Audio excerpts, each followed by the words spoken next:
It is time for another episode of Circle of Trades. I am Todd Studer, and in the virtual studio today, Travis Waldstein, Air Serv Heating and Air Conditioning, and Waldstein Plumbing. Good to see you, sir. Good to see you back from watching some fruit play baseball. That was went over to Kinnick, and they had the third and the fourth, so they had the Bananas over there, and my wife wanted to go see him, so I'm like, okay. So, and we actually met the owner a couple years ago at a leadership conference. Yeah, I remember you telling me about that. Yeah, his story. Poor guy's a Red Sox fan. Poor guy. At least he's not a Braves fan. So, but here we go. Not even going to bother with ripping on Nebraska. We're just going straight to the Braves. You know what? That's all right. Went over. So got over about 2:30, 3 o'clock in the afternoon. And, I spent a lot of time in and around Kinnick on football Saturdays. It had a lot of a football atmosphere, but it was definitely it wasn't quite football, but it was definitely a fun atmosphere. On the west side of the stadium, between the stadium and the football offices, they've got a huge area. It's parking lot wherever, and where the football facility is. And the Bananas set up their stage over there, and I'm going to tell you, it was just a mass of. There was probably 50,000 people, humanity, just in this one on the one side of the stadium. So, so a lot of stuff going, a lot of commotion, a lot of chaos. Got in, got a little bit of merchandise. Of course, I didn't buy a T-shirt. My wife's like, "You want a shirt?" I'm like, "No, I'll never wear it." But went into the game. Of course, they had a rain delay. Well, the rain delay turned into evacuated stadium. Of course, you knew all the people that watch tornadoes, because all the people that like to watch tornadoes, which includes me, because there's video of me taping a tornado going right by my house from 2 years ago that people I have seen. So the people who did that, because they all sat there and watched the storms and got wet and got rained on. We saw no tornadoes. Sat through that, but the Bananas was a fun experience. It's not like, if you're a purist baseball person, you're absolutely going to hate it, because there's nothing what I would call pure about the Bananas. It's just, it is what it is. It's meant to be fun. It's meant to be entertaining. The pitchers are fast. They throw strikes. There's a lot of stuff in between. That they had a football game that broke out in the middle of the game. I did see a clip from that. Yeah, which Brad Banks had Brad Banks passing to Dallas Clark, which I thought that was kind of cool. I thought Dallas got dropped the damn thing. Yeah, he didn't catch it clean. Yeah, it's like Brad Banks underthrew that ball up. It's like, come on, Brad. But there was that, and then on Saturday night, I guess they had 250-year-olds run across the field with their tops off. Well, the Friday night before. So here was the sports. Since we're at a state of corn, there was 2 guys that were lathered up in butter. No.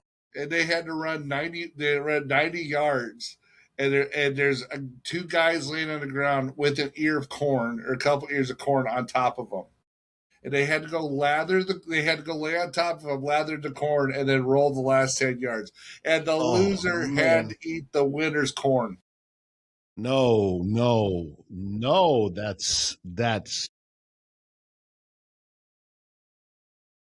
I don't know if I have enough paper to list out everything that's wrong with that. That's what I said. It was fun.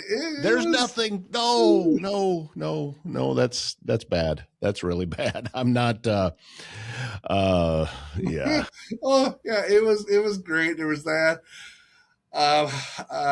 They did they had the children's hospital involved. They had a lot of stuff involved with it. It was a fun time. And then, the game guys said, then it went to overtime. Well, overtime in banana ball is not like they have one fielder, one pitcher, one catcher, and one hitter. And so this went to 3 overtimes. before the firefighters want it. So if baseball and overtime could be over in 10 minutes like this, I thought it was fantastic. So, but we didn't get out of there. By the time we got to out of my truck, it was midnight, and then we got home about 4:30 in the morning. We get into there was torrential rain from Newton back to the west end of Des Moines. So I mean, if you think Newton's what mile marker 165, so it's like mile marker 165 to mile marker 117, which is basically that is the Rubes exit or the Mm-hmm. Fleet Farm exit there in west side of Des Moines. But it rained hard, and then Sunday they talked about flash flood. Well, as much rain as they freaking got, I'm not surprised they didn't. They had the flooding because there was a lot of freaking rain. I mean, there was people going 25 mile per hour in the interstate and for a long ways because of the rain. So, but survived it. My wife wants to go to more games. She wants to go see the other teams play. Like I said, the rain kind of ruined it for her. Like I said, 'cause she got all wet, but I mean, that's baseball. I mean, we could have went and sat underneath we could have went and sat underneath the stadium or whatever, I guess. But her husband's not very smart, so let's stay outside and get wet. It's all good. So she wants to go to just more Bananas games, or does she want to go to like she wants regular to see baseball? the other teams in the league. So there's so they got 8 teams now. So they're going around the country. I know I've Okay. heard about them. I don't know if it's up in Sioux City, Sioux Falls, but they're staying up there to where they have, and I don't remember all the teams that they got, but I mean here's they got 8 teams, they got players, they have a draft. I mean, Jackie Bradley Jr., who played for the Red Sox, is in the league. So, and I mean, look, it's one weekend, as you play every weekend or every other weekend, you make good money, you entertain, you do whatever. And for the amount of crowds, I think he pays them very well too to do it. So, but you got to be able to entertain. Obviously, you got to have some baseball skill or you're not going to be out there. So, we know that Dallas Clark cannot hit a fastball. I can tell you that right now. So he's a lot better tight end than he is a fastball hitter. I can but no, Yeah, it was. actually, as we're recording this, I got a show out this morning that was actually showing a Dallas Clark autographed picture. Actually, Mm-hmm. that show's coming out in a little bit, so you probably haven't seen it yet. I went through and was showing all the different things that are on my set and explaining what it is and why it Uh-huh. sits there. And one of them is that Dallas Clark autographed picture. Mm-hmm. So, because he grew up really close to where I did. Because he grew up in what Lattimore is it Yeah. Lattimore? Yeah, so, which listen, that's like Rembrandt. So Lattimore Oh, yeah, Rembrandt there's about nothing there. yeah, it's. I saw something the other day they talked about Lynn Grove. They're like, "Where's Lynn Grove?" Well, Lynn Grove's about a town of 150 people. They have a church and a bar, and a river. That's about it. If I remember right, he played 8-man in high school. Yeah, yeah, 8-man yeah. He football. played 8 man, but hey, there's a lot of 8 man players that are really athletic that going on to play major ball. Mm-hmm. So it's amazing how that works. So, Well, but it sounds like it was a good time. I think I would want the experience until you told me about the buttered corn. Then I just have no interest. Um, oh, but it, I wonder about this though. That it seems like the guy that started the Savannah Bananas, and now and like you said, he's got a whole league going. uh-huh. Um, he's a really good businessman and understands the marketing and the entertainment value of it. However, this thing has grown by leaps and bounds. And often when you see something grow that fast, it doesn't have a lot of staying power. I'm just wondering what your thoughts are. Is this something that you think is going to stick around for a while?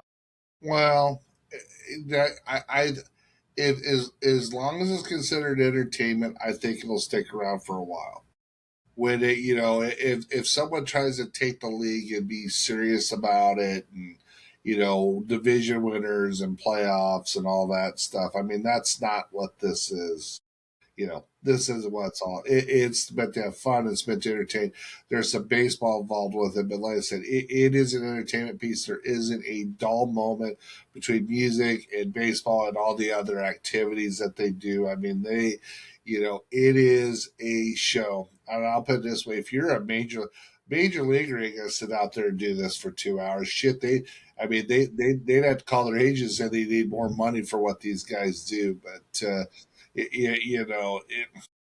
yeah. So I think it'd be around for a while, and eventually, if it goes away, I mean, the fact that they've got 8 teams that are traveling around the country kind of tells you, and there's other stuff he's looking at. So I mean, considering the first year he was in business, he didn't sell a damn ticket. I mean, the story is like, I mean, no one wanted to go see the Savannah Bananas. You couldn't give tickets away to him. But back then it was just a simple single A baseball team, right? There wasn't Yeah, like it was no different than the Spencer Cardinals or Clinton A's or whatever teams that were low A that you don't see as many of them now. So well, and also minor league baseball. Oftentimes they're going to do a lot more entertainment throughout the games. Now this guy has taken it to an all new level, but yeah, I I seem to remember, I may have told you this story before, that I went out back when Colorado Springs still had a minor league team called the Sky Sox. yeah, And this was like the baseball stadium at the highest elevation, like at 6,200 feet or something like that. yep. They had a promotion, and I was there for it, that you spend $1 to buy a raffle ticket, and they're drawing tickets out, and every half inning, they're giving away a car. Every half inning, they would drive it. It would come in from center field and it would drive all the way around to home plate. And they're talking about the car and everything else. Now, these are used cars. So they're like from GT Motors or Blue Collar. I'm not going to talk about that. But what I can say is this would have been in 2011, I think, that I went to this game. One of the cars they gave away was a 1985 K car. Oh, the Aries K car. You gotta love that. So yes. Lehigh cocaine is fine. I don't think there was a vehicle worth more than $2,000 that was given away. Yeah. And as I'm leaving, somebody had won like an 88 Ford Ranger or something like this. And again, you're talking about a vehicle that's over 20 years old then. And as we're leaving the stadium, I'm actually behind her and I hear her talking and she's saying, I don't want this thing. What am I going to do with it? So it was a weird promotion that they did that night. And we're giving away cars. That'll get people there. Demolition Derby. That sounds pretty much. That was about the level of a lot of these things that they're giving away. That it was kind of a funny night. But anyway, so I get, like what the guy has done, and he's achieved something that I don't think anybody else ever has at the baseball level as far as entertainment goes. Yeah. Well, I think he's got an interesting philosophy, fans first, and I think every business or whatever wants to have fans or people that cheerlead for them or whatever. I think that's a huge one thing you can take from what he does, and he has core beliefs. I mean, this guy comes into the air subject you want to talk about, a little bit is in the integrity piece. So he has core beliefs, core principles that, they're going to do every day. He lives his life this way, and I think he transcends that into, his business and giving people opportunities and allowing them to create and allowing them to, create, make changes, adapt, all that stuff. So, which I think is, absolutely huge. As far as that goes. So, which is actually, I'm trying to figure who's at my window. Sorry, it's like, but it's really exciting to kind of see that where you can take your principles and apply it to something that you love, and it just happens to be what you do for a living, and are able to give joy, give people excitement about it. So one thing you don't hear a lot of cussing, you don't hear a whole lot of swearing, you don't hear it is clean family fun. You can take your 6-year-old there, you can take your 85-year-old grandma there, and it might be funny, but they're not going to make them blush. They're not making them blush like, oh my God, so which I think is really, if you look at it from a business perspective, I think there's a lot of, my opinion is, and I mean, we probably don't do as good a job of this, but I do think there's something about creating, fans out of your customers or clients. And how do you do that?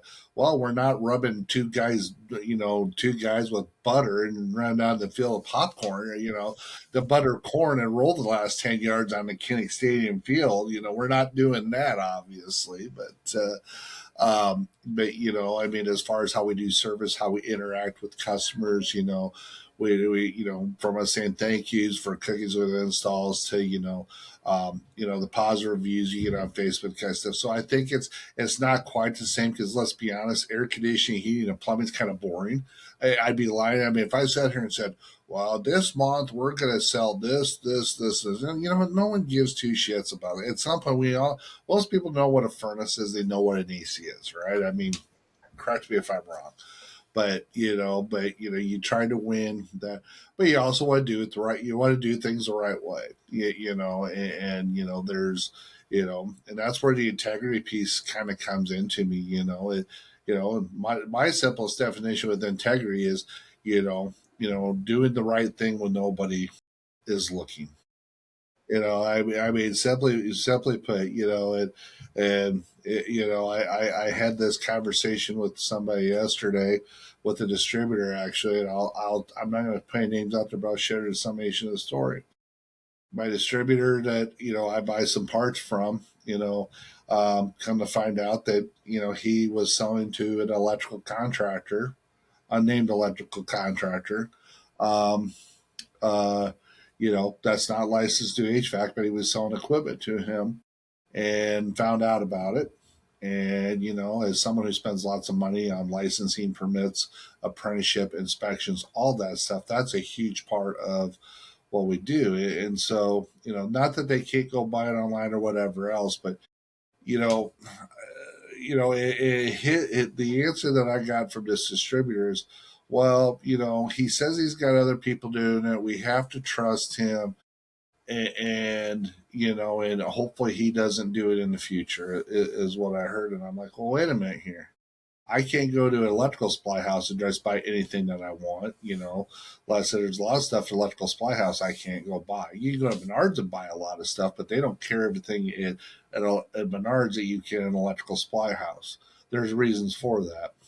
Licensing is a big part of it, the cost of it, what you're dealing with it. There's several factors that go into it.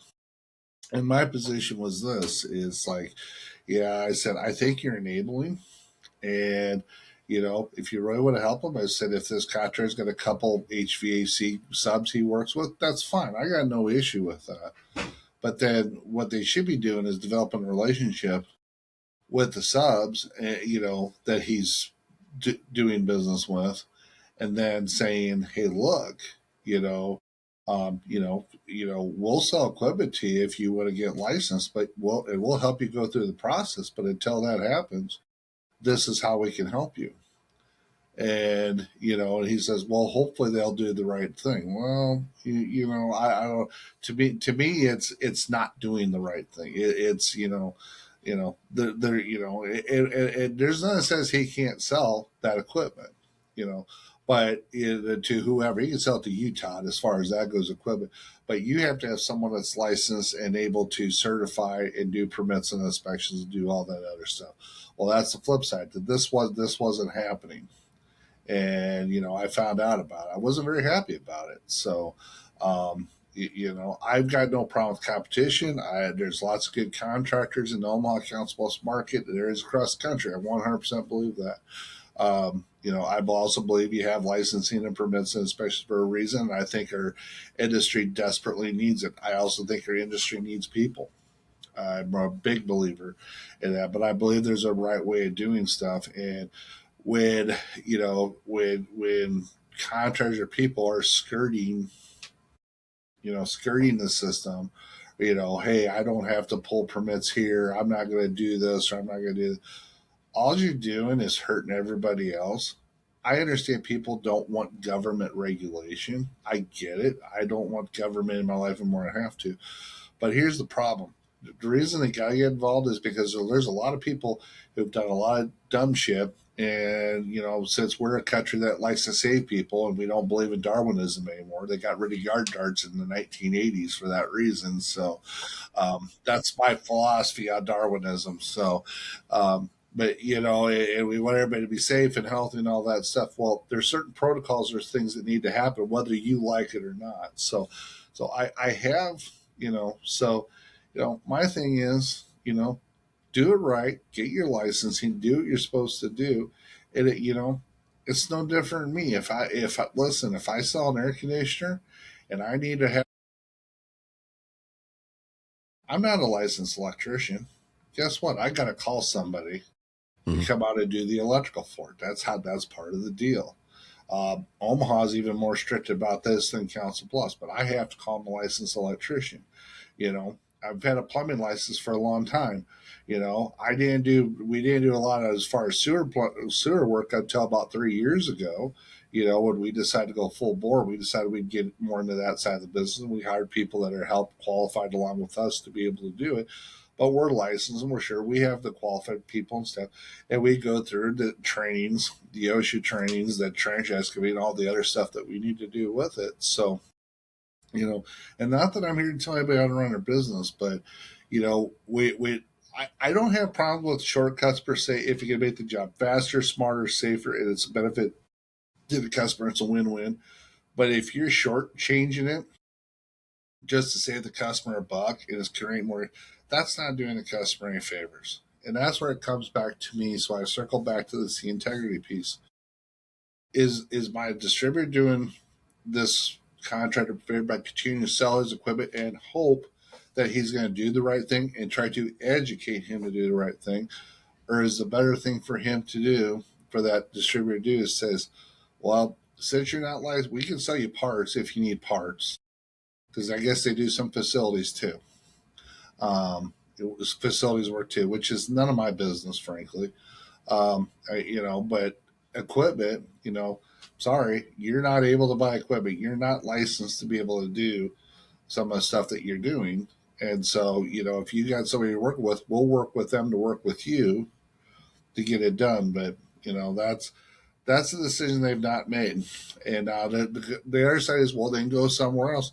Well, you know what? If someone else is willing to do it and assume the liability, it's great. But, when you spend couple $100,000 with a distributor every year like we do, you hope maybe they have the same level of integrity and take care of the distributor that you would of them, if you know what I'm saying. So that's where I have an issue with it. So as far as the integrity piece, and so yeah, it's a discussion I'm probably have to circle back with today and say, I respect what you're telling me, what you're trying to do, and trying to get people into the industry, but you know, you're enabling is what you're doing. You're not holding. I mean, you're not holding people accountable, and people that are trying to be accountable that you claim to be helping and working for, you're not. And so, so that's my thought. That's my thought on it. And are we perfect as coming? Hell no. We try to pull Brinson inspections, all our install work. We try to abide by, all codes, municipalities. Things break, things happen. I'm not going to sit there and try to, but we try to be above board. We try to be accountable. We try to be understanding of the best that we absolutely can.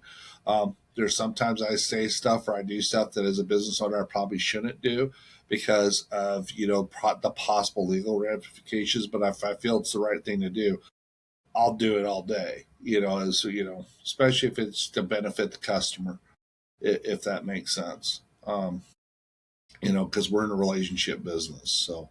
Um, so There you go. You have the look of someone who just needed to talk about this and get this out. And yeah. well, yeah. So no, there's definitely, yeah, that's a conversation that's still got to happen. But I'm not. We had a conversation yesterday, and I've had 24 hours to think about it. It's like so.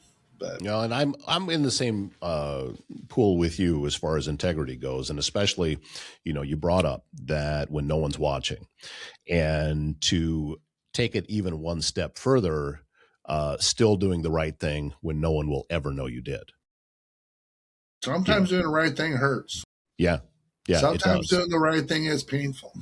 Yeah, and sometimes, yeah. I mean, I deal with that myself. I've got a thing going on right now that has to do with that, and it is, while at the same time having enough personal integrity that you're not going to be a doormat for somebody else. And No, that's even a finer line to walk, I think, because now uh you want to make sure that your own personal integrity is intact, while at the same time you don't want to back somebody into a corner yeah, with it, because then that typically doesn't go very well. So it's it's tough. It's tough mm, to know where that is, to stand up and say, okay. And for you, I can tell this isn't just about you personally. This is about your belief in the industry. well, yeah. There's so much stuff going on in the industry and the trades as well. When everybody talks about getting into the trades and they talk about apprenticeship and they talk about wanting to get people, this is a part of it. This is the part nobody talks about. This is the nuts and bolts of it. This is, the classroom, the time get with, people learning and then having them out into the field and the process. The process has not always been here. The process has been there for a long time, but not as formalized as it is today. And the reason it became formalized because not everybody was doing it the same. Whether that's right or wrong, you know, listen, you can get two people in a room and they can find something to argue about. But Oh to yeah. try to have some standards and have something that says, okay, if you're at this level, you should be competent enough to do, X, Y, and Z. If that Hmm. makes sense. So, Yeah. All of um, that makes sense. yeah. But anyway. So, but other than that, well, I know you don't watch the news, and I know you got a new show you announced today. Of course, by the time this comes out, that'll be or not your daily pub, or what was it? The Council Bluffs. It's called the CB Journal, and it's print style, although it will never be printed. I mean, there's Okay, never going to be ink put on paper. okay. That, to So me, that yeah. technology has sailed. Okay, so I know I made a comment since you lived in Atlanta for a while about the local Atlanta newspaper. So Well, and yeah, and that is where the name comes from. This is me, and I get what you're saying, because the people in Atlanta call it the same nickname. But uh, and as probably somebody from Atlanta that first told you that. However, my history in media goes back to, originally I was going to be a newspaper man. That's what I went to college to do. I didn't start college until I was 25, and I had a friend. I was friends with the family, and the father of that family was on the editorial staff for the Atlanta Journal, and also had a column for a while, very well known in the Atlanta area, and tremendous writer. He was funny, just really, really good. And as I was coming up with a name for this project, I thought that let's give homage to that man. And just because he was one of the original sources of me getting into media. Now, I never did work for a newspaper. yeah. I went a different route because I was in journalism class and got asked to come read for a radio job, and that's how it all started. But it's still, I think, important to honor your roots, and that's what I'm doing. All right, nothing wrong with that. So are you gonna hit? So as part of this is I don't want. I don't, because there's an argument if news is really news today, because they said that, basically once news went 24 hours and went to entertainment, you start hearing more and more of that now, and nobody watches the news, and I'll be the first to admit. So do I have to worry about, Council Scanner? Do I have to worry about Potawatomi County fugitives? Do I have to worry about, Council Bluffs gripes and grumbles where everybody bitches about, feral cats and pit bulls and data centers? No, that's all covered. There's that world has enough people doing it, and we Okay. don't need Well, another one. I just wanted to be sure. There's some people that might want to bitch some horse. Listen, you grew up in a small town the same as I did, Yeah. and you remember what small market media used to be. Yeah. Yes, if something big happened and it was bad news, they would report it, but that was not the point to it. No. No, you had the Sioux Rapids Bulletin Press, where Mr. and Mrs. Jones went over to Mr. and Mrs. Cooperman's on Saturday night for supper, and they had That used to be ham a thing. and mashed potatoes, and yeah, that was Facebook before Facebook. Yeah, that's used to be local newspapers. Now, I'm not talking about going there, but what I am saying is the same as the shows that I do, that we need to put a spotlight on what positive is happening.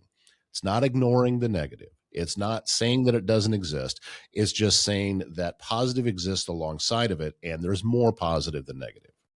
Yeah. And I think that's a good philosophy just for life, because we pay attention to the negative all the time. I've got negative in my life right now, and it's loud. So that's all that I see. But I have so much more positive that's happening. So that is the goal with this, is to talk about some of the positive things that are going on. And hopefully it takes off. It's the same as I talked about in the show, that I don't know what it can become, but I will never know if I don't get started. Well, that's true. No, that's Because true. there's many things with your business that you learned along the way, and there's probably some policies and procedures that you have in place now that fly in almost exact opposite of maybe what it was when you started, because you learned along the way of how things needed to be. 100%. Oh yeah, my Yeah. wife used to be more involved. She is now. She'll start talking. And what we do is, no, we don't do that anymore. We do this. We did. Would you change that? Oh, like 3 years ago. You did? Yeah, it may come down sometime. We can tell you about some of these things. And she's like, "Oh, I never thought about this or never thought about that." It's like, yeah, there's reasons we do this shit. So, Well, and today I put a story out, and the website page is not operational yet. It's coming, hopefully, very soon. what? But I got started just with social media. So there is a CB Journal Facebook page now, Yeah. and that I put up a story today about the Rev Pitch competition, which is something that TS Bank now partners with Advanced Southwest Iowa, and they give away. Some years they give away as much as $20,000. And these are going to small for-profit businesses in an effort. So it's kind of a Shark Tank kind of competition. So they stand on stage and they pitch in front of a studio audience, and it's a stage audience, and judges, and then the judges ask questions, and judges ultimately decide, okay, who's getting what. And let's see, Jarvis Meats, those guys over in Trainer, they won $5,000 last year. Well, no, that's good. So There was a vet that won the grand prize down in the Corning area that was up, and they needed what's the right word that I'm looking for? They needed to have a place, a way to X-ray out in the field. So it was a transportable X-ray machine, and that's what they used the money for. And they won. They had a great pitch.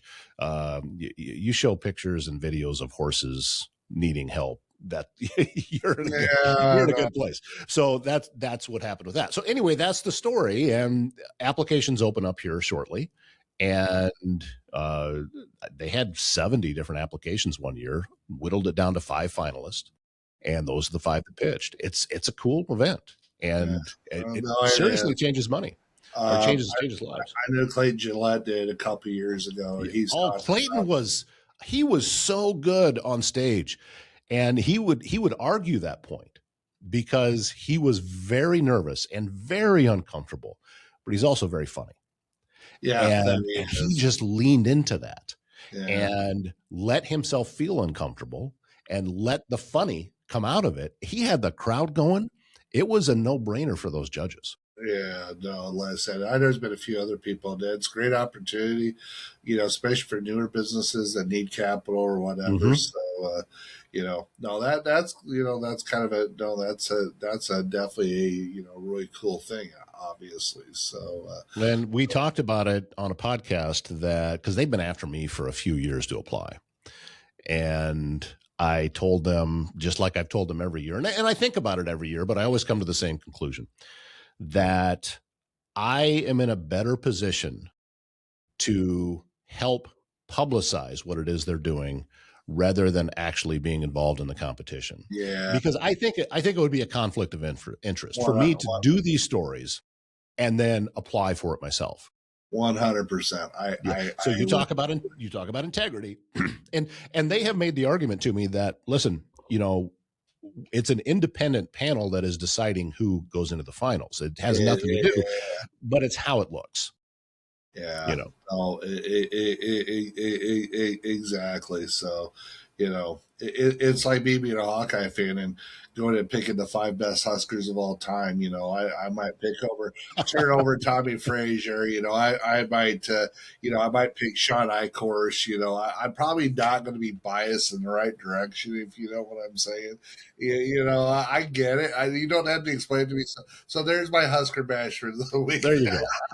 I had to get in at some point. And now Sean, of course, is now the athletic director of Wisconsin. So now both schools can suck. That's fantastic, by the way. So. And how did I just learn, since we're talking college football, this is how much I don't pay attention.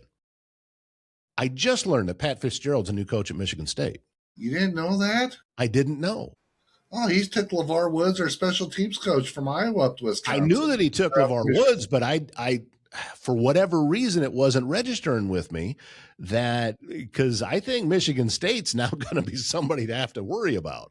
They haven't been for several years. 100%. I mean, from what I understand is, when that whole deal happened with Fitzgerald, Kirk and Iowa kind of threw him a lifeline when everybody was whatever. Because I know Ryan's kid is, or Pat Fitzgerald kid Ryan is at Iowa, and LeVar's kid stayed at Iowa.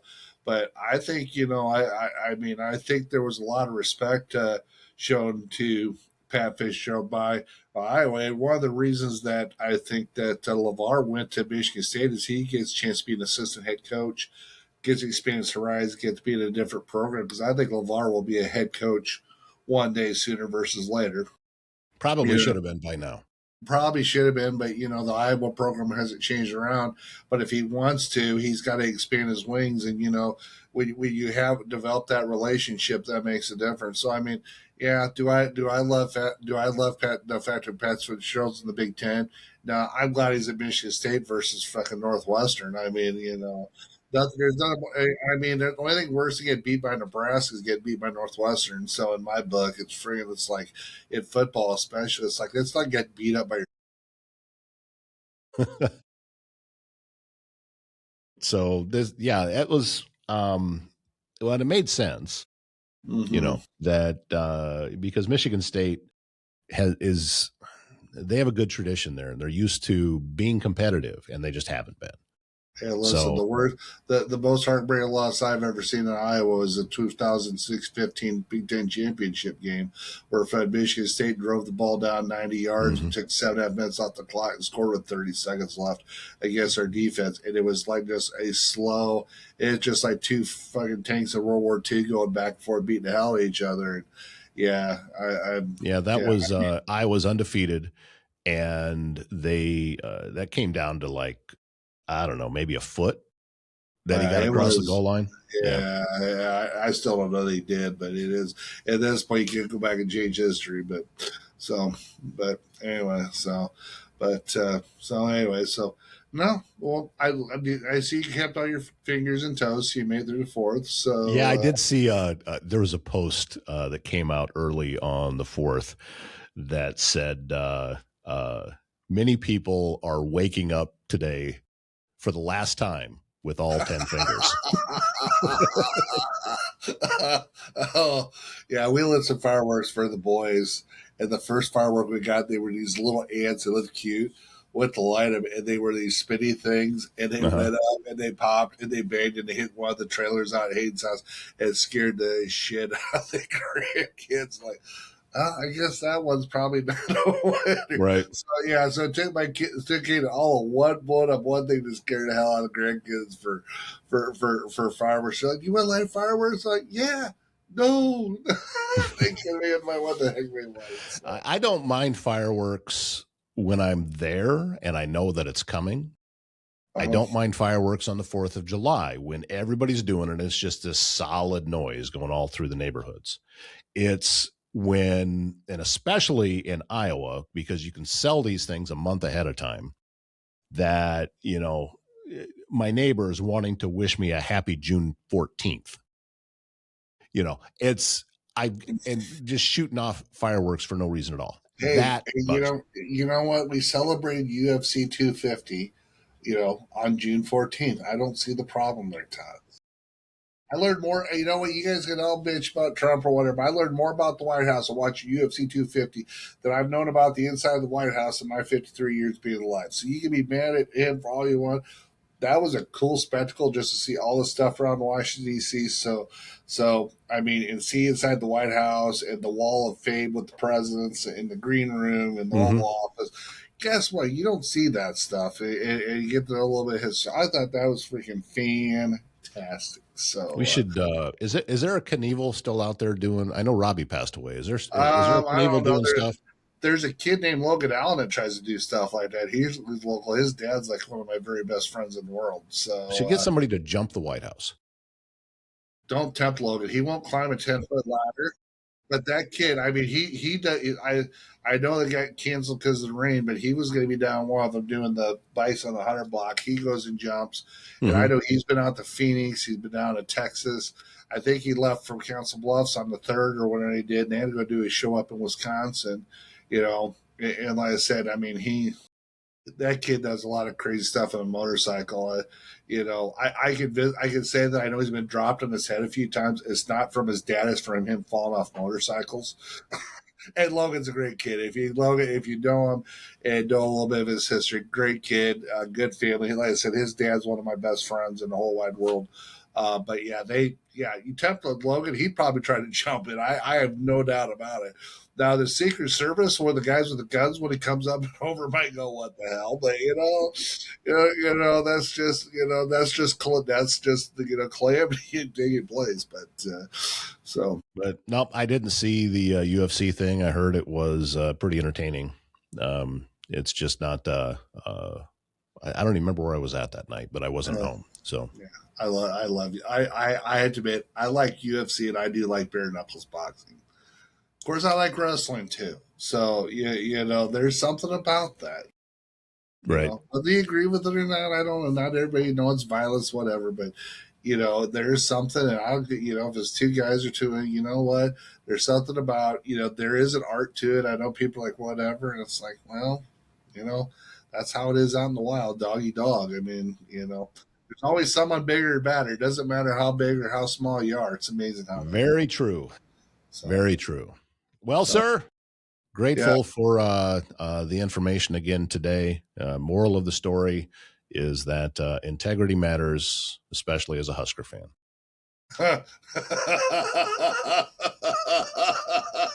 Yes, even as a Husker fan. So I own one Nebraska shirt that says "Celebrate Greatness." I will bring it. I will not put it. I'm going to add Scott Frost, and I'm going to add a couple other people onto that shirt. That "Celebrate Greatness" shirt. So. Yeah, I think I told you before too that Scott Frost used to come back to Shenandoah back when I was at KMA, and at Christmas time, because his parents were the football coaches at Shenandoah High School, and he would come back and play pickup basketball at Christmas time. And he was still with the New York Jets then. Yeah, so I don't think they probably wanted him doing that very much, but he did. That's all right. Well, he was hanging out with Lawrence Phillips. I'll promise you that. So no, probably. That's a story for another day. All right, my man. Grateful as always. We'll catch up with you soon. Thank you much, folks, for watching this episode of Circle of Trades. We'll get another one up for you very soon.